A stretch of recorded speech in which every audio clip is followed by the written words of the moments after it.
पढ़ी बोली हुम रे जाप रे कपार फूटो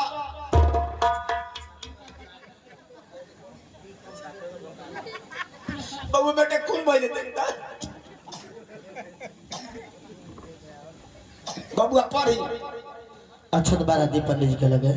हुम रे जाप रे कपार फूटल बाप रे घर में आग लगल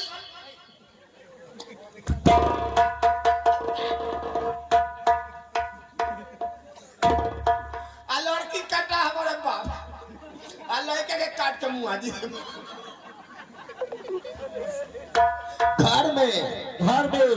आग लगल बाले बच्चे साफ रे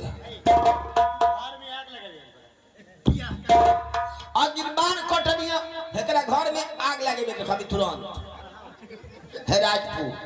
हमें तैसे काट देनी है।